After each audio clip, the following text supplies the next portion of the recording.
Okay, so Samsung in the S24 series release ആയിട്ടുണ്ട്. So അതിൽ സാംസങ്ങിൻ്റെ S24 അൾട്രയിൽ വന്നിട്ടുള്ള ഡിഫറൻസ് ആണ് നമ്മൾ നോക്കുന്നത്. സാംസങ്ങിൻ്റെ S24 വന്നിട്ട് S24 പ്ലസ് വന്നിട്ട്, പക്ഷേ നമ്മുടെ മെയിൻ നോട്ട് എന്ന് പറയുന്നത് S24 അൾട്രയാണ്. സോ അതിൽ എന്തൊക്കെയാണ് മാറ്റം വന്നിട്ടുള്ളത്, S23 അൾട്രയായിട്ട് എന്താണ് ഡിഫറൻസ് വന്നിട്ടുള്ളതാണ് നമ്മൾ നോക്കാൻ പോകുന്നത്.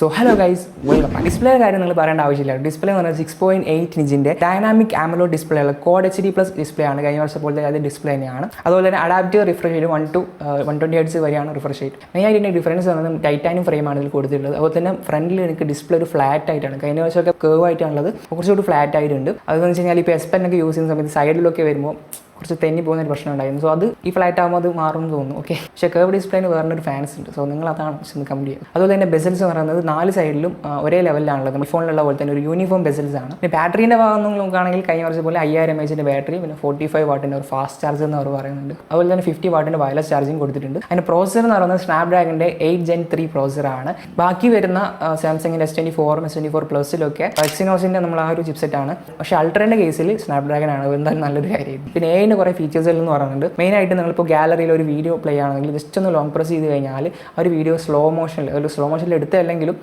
സ്ലോ മോഷൻ സഹായത്തോടെ സ്ലോ മോഷനായി മാറും. നമ്മൾ ക്യാപ്കട്ടിൽ മറ്റിലൊക്കെ സ്ലോ മോഷൻ ചെയ്യുന്നുണ്ടാവും എഡിറ്റിങ്ങിലൊക്കെ. അതുപോലെ ജസ്റ്റ് ഗാലറിയിൽ ഇങ്ങനെ ലോങ് പ്രസ് ചെയ്താൽ മതി, സ്ലോ മോഷനായിട്ട് വരും. ഇനി അത് ഓൾറെഡി സ്ലോ മോഷൻ ഉണ്ടെങ്കിൽ അത് വീണ്ടും എക്സ്ട്രാ സ്ലോ മോഷൻ കൊടുക്കും. അതുപോലെ തന്നെ ഒരു സൈസ് കുറഞ്ഞ ഫോട്ടോ ആണെങ്കിൽ കുറച്ചുകൂടി സൈസ് കൂട്ടാനുള്ള ജനറേറ്റ് ചെയ്യാൻ പറ്റുള്ള ജനറേറ്റ് ഫിൽ ടൂളുണ്ട്. നമ്മൾ അഡോബിൻ്റെ ഒക്കെ ഫോട്ടോഷോപ്പിലൊക്കെ കണ്ട പോലത്തെ ഒരു സംഭവം ഇവിടെ വന്നിട്ടുണ്ട്. അതും ഒക്കെ ഗാലറിയിൽ തന്നെയാണ് കൊടുത്തിട്ടുള്ളത്. അതുപോലെ തന്നെ ഒരു കപ്പ് ഒരു സ്ഥലത്തുണ്ടെങ്കിൽ ആ ഒരു കപ്പ് വേറെ സ്ഥലത്തേക്ക് ട്രാൻസ്ഫോം ചെയ്യാം, അതായത് മൂവ് ചെയ്തിട്ട് ആ ഭാഗം ജനറേറ്റ് ചെയ്ത് തരുന്ന അങ്ങനത്തെ ഒരു വലിയൊരു ഫീച്ചറുകൾ എടുത്തിട്ടുണ്ട്. അതുപോലെ തന്നെ മെയിനായിട്ട് ലൈവ് ട്രാൻസ്ലേഷൻ. അപ്പോൾ ഇവിടുന്ന് നിങ്ങൾ ഇംഗ്ലീഷ് സംസാരിച്ച് അവിടെ നിന്ന് ചൈനീസിലേക്ക് ട്രാൻസ്ലേറ്റ് ചെയ്യുന്ന അങ്ങനത്തെ ഒരു സംഭവം വന്നിട്ടുണ്ട്. പക്ഷേ അത് നമ്മുടെ ലാംഗ്വേജിലൊന്നും ഇല്ലയെന്ന് എനിക്ക് തോന്നുന്നു. 14-15 ലാംഗ്വേജിലൊക്കെ ഉള്ളൂ. ഇംഗ്ലീഷ്, ചൈനീസ് അങ്ങനത്തെ ലാംഗ്വേജ് തന്നെ ആയിരിക്കും. അതും അത്ര ആക്യുറേറ്റ് ആയിട്ട് വന്നിട്ടില്ല, കുറച്ച് തെറ്റുകളൊക്കെ വരുന്നുണ്ടെന്ന് പറയുന്നുണ്ട്. സോ അതൊക്കെ ഭാവിയിൽ അത് അപ്ഡേറ്റ് ചെയ്ത് വന്നോളൂ, എന്തായാലും വന്നല്ലോ. അതുപോലെ നോട്ട്സ് ആപ്പിൽ നോട്ട്സ് അസിസ്റ്റൻ്റ് ആയിട്ട് കുറേ ഫീച്ചേഴ്സ് വന്നിട്ടുണ്ട്. ഇപ്പോൾ ലൈക്ക് നമ്മൾ ChatGPT പറയുന്ന പോലെ ഒരു സെൻറ്റൻസ് വന്നിട്ട് സമ്മറൈസ് ചെയ്യുന്ന പോലത്തെ ഒരു കുറേ നോട്ട്സ് ഇങ്ങനെ എഴുതി വെച്ചിട്ടുണ്ടെങ്കിൽ അതൊക്കെ ഒന്നുകൂടി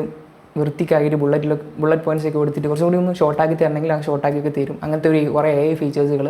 അതുപോലെ നമ്മളെ ചാറ്റ് ചെയ്യുന്ന സമയത്തും കീബോർഡിൽ കുറേ അപ്ഡേറ്റ്സുകൾ വന്നിട്ടുണ്ട്. ഇപ്പോൾ കീബോർഡിൽ ഇപ്പോൾ ടൈപ്പ് ചെയ്യുന്ന സമയത്ത് ഇംഗ്ലീഷിലാണ് ടൈപ്പ് ചെയ്തെങ്കിൽ അത് ഒരു വേറെ സ്റ്റൈലിലേക്ക് മാറ്റണം, അല്ലെങ്കിൽ അതിന് ട്രാൻസ്ലേറ്റ് ചെയ്ത് വേറെ ലാംഗ്വേജിലേക്ക് ആക്കണം. ഗൂഗിൾ കീബോർഡിലൊക്കെ പോലത്തെ കുറേ ഫീച്ചേഴ്സുകൾ, അങ്ങനെ കുറേ ഫീച്ചേഴ്സുകൾ ഉണ്ടെന്ന് പറയുന്നുണ്ട്. അതുപോലെ തന്നെ മെയിൻ ആയിട്ടുള്ള ക്യാമറയുടെ ഭാഗം നോക്കുകയാണെന്നുണ്ടെങ്കിൽ 200 MP ക്യാമറയാണ് കൊടുത്തിട്ടുള്ളത്. കാരണം അത് മതി, അതിൻ്റെ അപ്പുറം പോകേണ്ട ആവശ്യമില്ല എന്ന് എനിക്ക് തോന്നിയിട്ടുണ്ടാവും. അതുപോലെ 12 MP അൾട്രാ വൈഡ് കൊടുത്തിട്ടുണ്ട്. 10 MP 3x ടെലിഫോട്ടോ ക്യാമറ കൊടുത്തിട്ടുണ്ട്. അതുപോലെ വലിയൊരു ചേഞ്ച് എന്ന് പറയുന്നത് കഴിഞ്ഞ വർഷത്തെ 10x ആ ഒരു ടെലിഫോട്ടോ ലെൻസ് മാറ്റിയിട്ട് ഇക്കുറി 5x 50 MP ഒരു ടെലിഫോട്ടോ ക്യാമറയാണ് കൊടുത്തിട്ടുള്ളത്. അതുകൊണ്ട് തന്നെ സൂമിംഗ് ക്വാളിറ്റി എത്രത്തോളം ഉണ്ടാവുമെന്ന് അറിയില്ല. പക്ഷേ നിങ്ങൾക്ക് 100x ഡിജിറ്റൽ സൂം വരെ നിങ്ങൾക്ക് കിട്ടും.